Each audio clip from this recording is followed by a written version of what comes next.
Hello, my name is Arnav. I'm Henry. And I'm Aidan, and this is our 2023 SCUDEM Problem B submission. Our problem is how do punishment and aggression impact the social dynamics of a population? Some of the initial assumptions we make are that only a select portion of the population have the innate desire to punish those who are aggressive. Also, within each population, we assume that individuals have some likelihood of randomly becoming aggressive. In real life, this would be due to external factors. For example, someone has an extremely bad day and therefore lash out at others. And then in each population, individuals can choose varying degrees of punishment for those who are aggressors or use rehabilitation as a response to aggression. Finally, we assume that the aggression rate in individuals is constant throughout each population. Now we will talk about our steps to come up with our final model for the problem.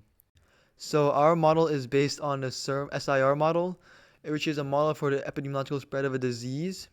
And so the three populations are susceptible, infected, and resilient. And the populations all starts in either susceptible or infected, and it transitions from susceptible to infected to recovered based on the variables beta for infectivity and gamma for recovery rate. So we will treat aggression as our disease, and in which a certain population will be trying to curtail. However, there are some assumptions that hold up with SIR model, which may not apply to aggression or in our problem. The first assumption we make is regarding spontaneous aggression. We introduce a new variable, namely mu, which is the probability for spontaneous incidents to occur. As Henry mentioned previously, within the real world, even if there are no aggressive people around, aggressive incidents may still occur. This is accounted for by mu since it accounts for the probability of those incidents occurring. We also introduce a new term in our susceptible people, namely beta mu, which represents the percentage of people who become aggressive once an incident occurs. The second assumption we make is regarding the resistant population. The SIR model, which we base our model off of, assumes that once a person recovers from their illness, they can no longer be reinfected. However, this assumption does not necessarily apply to aggression. For example, even if a person is punished and becomes resistant, they can still regress and become susceptible to aggression again.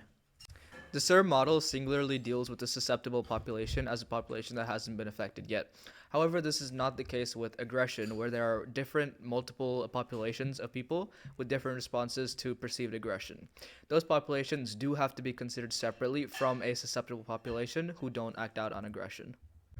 So after those three assumptions, we are able to come up with our punitive model, or the model that with only punitive people and susceptible people in it. So the populations are punitive, susceptible, aggressive, and jailed or taken out of society.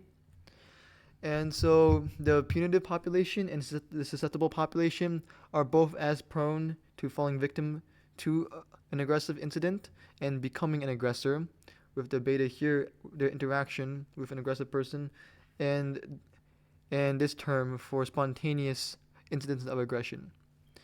And so, for an infected person to become taken out of society or quote unquote jailed, they have to have a interaction with a punitive person, whereby gamma 1, the punitive person is able to punish the infected person and stop them from becoming aggressive. And and and with the sigma 1 variable here is represents their slow trickle back into the susceptible population as a susceptible person after spending some time in the jail or taken out of society. Our rehabilitation model works similarly to our punitive model. However, we have one key difference, which is that once our aggressive people have been put in rehab, after they finish rehab, instead of rejoining the susceptible population, they instead join the rehabbed population.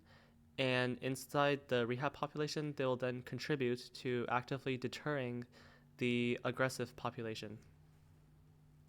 So now we combine our punitive and rehab models into one big model. So now AFT is punitive population, BFT is rehabbers, SFT is susceptible normal population, IFT is the aggressive population, R1 and R2FT function as the jails or rehabs, and they function the same within the model, but the destinations they lead to out are different. So R1 goes to SFT, and R2 goes to BFT. And so beta is again the constant for when one is a victim of an aggressive attack, they turn aggressive. And mu of t is the probability of a spontaneous incident occurring.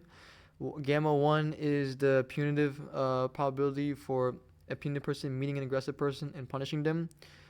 Gamma 2 works the same except for rehab, and sigma 1 works for the people who leave either rehab or jail. So here we have the punitive graphs, and here are the base parameters for all of our graphs. 150 for punitive, 100 for susceptible, 10 and 10 aggressive, no people in jail, and we change beta and gamma, and sigma 1 is 0.01. And so for punitive graphs, rehab and rehabbers are population 0. So whenever beta is greater than gamma, the aggression wins. However, when gamma is greater than beta, the punitive people are able to keep control. And whenever they're equal, then the aggression wins. So here is where mu and sigma are changed. And so whenever there is a mu or spontaneous aggression, the aggression will win. And whenever there's a low sigma, the punitive people are able to keep control much easier than whenever there is a high sigma. So here, the same thing applies from punitive to rehab with the parameters and the constant testing. And so for these 4 graphs, the same results happen as with the punitive graphs. However, in this 5th graph, whenever gamma is slightly bigger than beta, the rehabbers are able to win out over the aggression because they're able to gain population from the rehab people becoming rehabbers. And so, and here we're changing again mu and sigma, and here even when there is a mu, the rehabbers are still able to keep control because they are still able to get population from rehab, so they are able to fight the spontaneous aggression. And so even whenever beta and gamma are equal, whenever there's a high sigma, they're still able to keep control, although the infected will also stay control and be equal because beta and gamma are equal. And so whenever sigma is 0, the rehabbers function like punitive people, and they die out. And so whenever, and this is for when normal. This is the counterfactual. So here we have the combined graph with 75 each for punitive and rehab, and the gamma is equivalent for both punitive and rehab.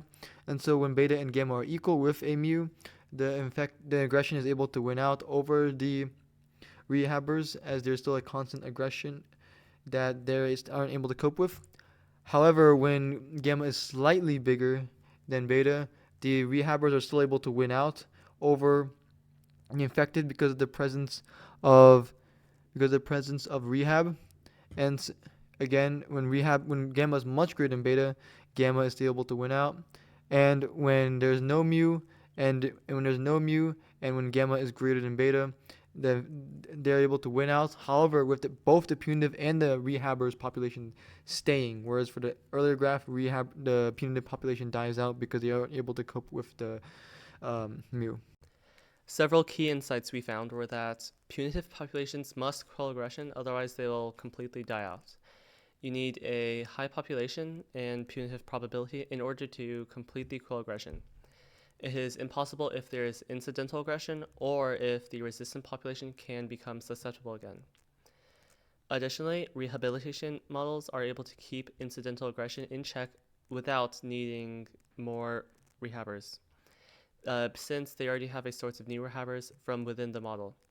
Finally, rehabbers will dominate when gamma 1 is equal to gamma 2, although the punitive population can limit rehabber numbers if the punitive population is able to stop infection on its own.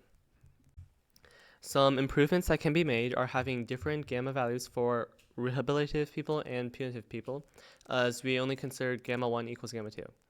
Also, maybe have the rehabilitated people feed into other populations so that rehabbed people don't only become rehabbers, they can also become normal people. And then also a source of new punitive punishers so that they don't die out.